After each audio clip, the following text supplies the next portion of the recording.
Alors pour extraire l'huile d'écorce de bouleau, ce qu'il faut c'est le récipient qui va être enterré et qui va réceptionner l'huile.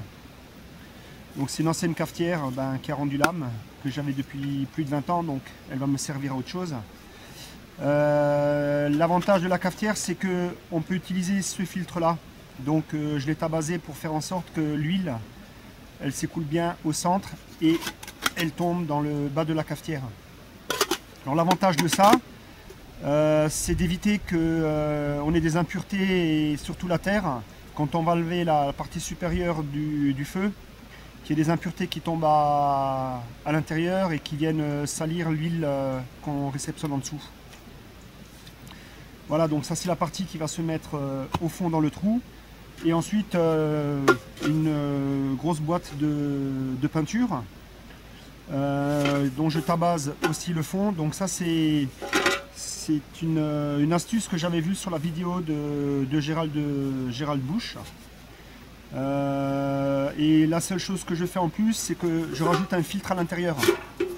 Donc une vulgaire grille que j'ai taillée à la dimension de la boîte et qui est perforée, qui permet de faire en sorte que l'écorce elle ne vienne pas obstruer le trou du fond et empêcher l'huile de s'écouler dans la partie inférieure. Voilà. Donc la réception de l'huile là-dedans, l'ancienne cafetière, la boîte qui va servir à déjà déposer toute l'écorce à l'intérieur et qui va être mise en chauffe. Voilà, et avec un couvercle pour être bien étanche. Et ensuite, comme vous avez pu le voir avant, la récolte de, là j'ai à peu près 500 g d'écorce de bouleau. Donc pour l'écorce de bouleau, vous pouvez la récupérer, le mieux c'est de la récupérer sur les troncs d'arbres qui sont par terre, en aucun cas aller s'amuser à enlever de l'écorce sur des arbres encore vivants. Voilà l'essentiel des éléments qu'il faut pour cette technique.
Du feu pour renouveler le stock de coton carbo.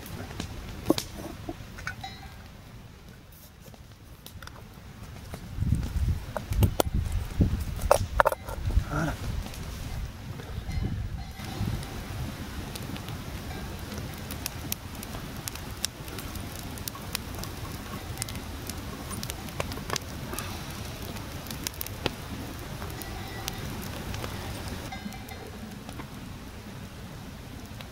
Le temps que le sable soit chauffé, donc il faut monter très très haut en température. Je vais vous expliquer un petit peu le principe de la braie d'écorce de bouleau. En fait, cette technique, je l'ai découverte sur une vidéo de Jacob Carou, une excellente chaîne, pour moi la meilleure, avec peut-être aussi celle de l'Aude. Vraiment des chaînes très instructives, et je vous invite à aller regarder ces vidéos. J'avais entendu parler du braie de la braie d'écorce de bouleau comme une super colle, mais aussi utiliser l'huile pour enrichir les cuirs, protéger le bois. Enfin voilà, il y a une multitude de possibilités avec cette braie. Et donc je voulais essayer cette technique. Alors je me suis un peu servi de ce que j'ai pu voir sur la vidéo de Jacob, et aussi sur une vidéo de Gérald Bush. Donc voilà, j'ai apporté quelques modifications, donc, que je vous ai montré avant. Mais voilà, j'ai rien inventé, hein. Si on remonte l'histoire de cette technique, les hommes préhistoriques, alors certes pas de cette façon, mais déjà Néandertal, il y a plus de 35 000 ans, connaissaient le braie d'écorce de bouleau. Je lisais d'ailleurs dernièrement qu'ils avaient retrouvé des morceaux de braie qui avaient été mastiqués, où ils avaient retrouvé des empreintes de dents à l'intérieur d'enfants de 7 à 15 ans. Donc alors, apparemment le braie d'écorce de bouleau qui serait un antiseptique était mâché par les jeunes enfants. Donc apparemment ça les faisait beaucoup saliver. Bon, c'est sûr qu'il est difficile de le démontrer, mais ce serait une théorie. Ça les ferait saliver, ça leur protégeait les gencives et les dents. Donc on sait que l'homme de Néandertal, il y a plus de 35 000 ans, utilisait déjà cette technique de colle, entre autres pour ensuite coller pointe de flèche et différentes armes et outils. La technique du braie de bouleau, c'est une transformation de l'écorce en braie, donc une partie des constituants se déshydrate pour donner naissance à des hydrocarbures triterpéniques. Bon, après ça c'est de la chimie, il n'y a pas lieu de rentrer dans plus d'explications.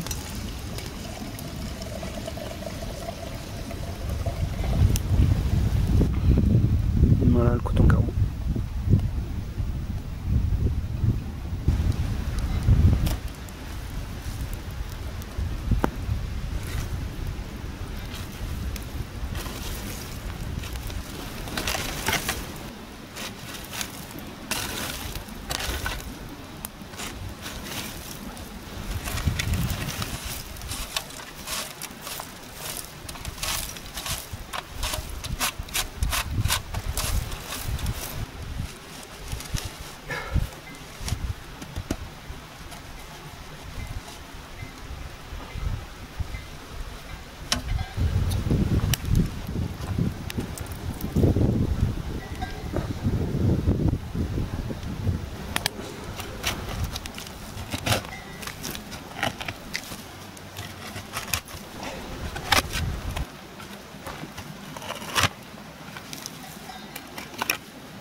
Et 4 kilos. Bah ça tient.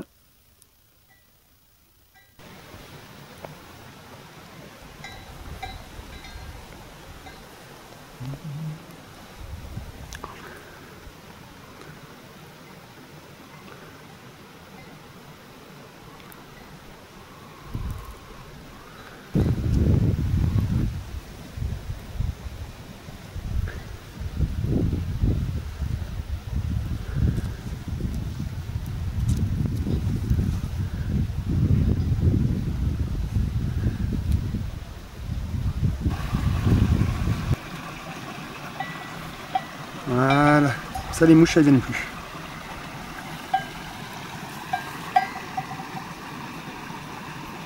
C'est bien, allez c'est bien, c'est guéri.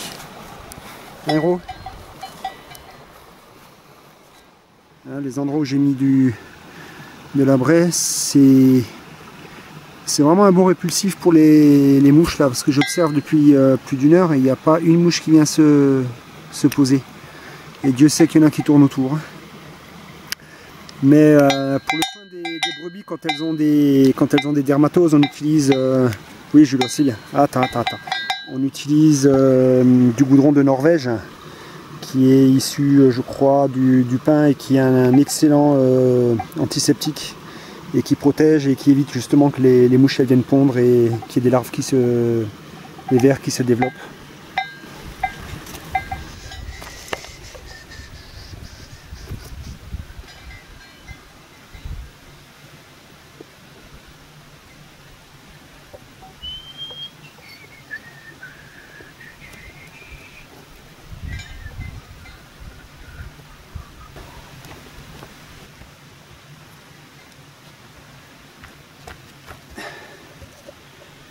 Bon, c'est une vieille paire de chaussures que j'avais.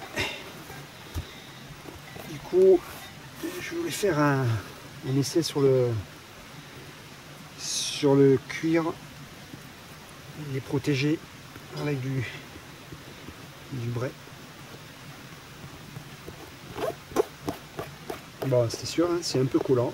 À voir au séchage ce que ça va donner. On va voir, pour l'étanchéité, ça a l'air impeccable.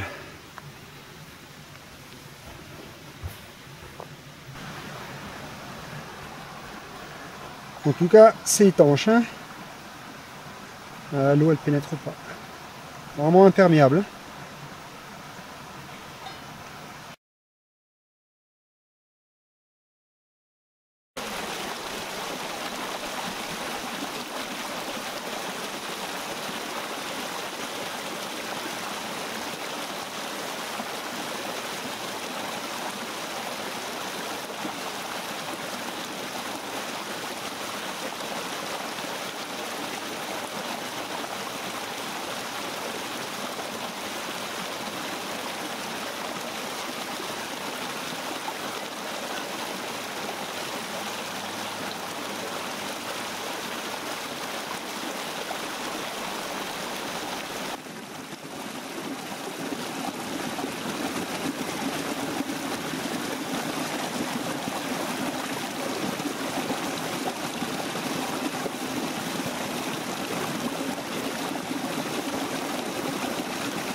Et pour passer de l'état plus liquide d'un état pâteux à un état plus liquide, il y a juste à réchauffer l'ensemble. Ça va très vite hein, et on obtient de nouveau une huile. Bon, il faut éviter de mettre le nez dessus puisque c'est quand même des hydrocarbures, donc c'est pas terrible à renifler, ouais, on évite de laisser le nez au-dessus. Pour la conservation du brai, alors moi je les ai mis dans un papier. On peut mettre du film étirable autour. Et ensuite je l'ai mis au congélateur. Alors il ne s'agit pas de le mettre, c'est vraiment bien dur. Hein. Il ne s'agit pas de le mettre comme ça directement au congélateur parce que ce sont quand même des hydrocarbures. C'est de le mettre dans un tupperware ou quelque chose d'étanche et de le conserver de cette manière. Et pour le nettoyage des pots qu'on a utilisés, ils sont super collants et il reste pas mal de brais dessus. Un bon coup au feu, on le laisse bien brûler et c'est propre. Ça permet de pouvoir les réutiliser.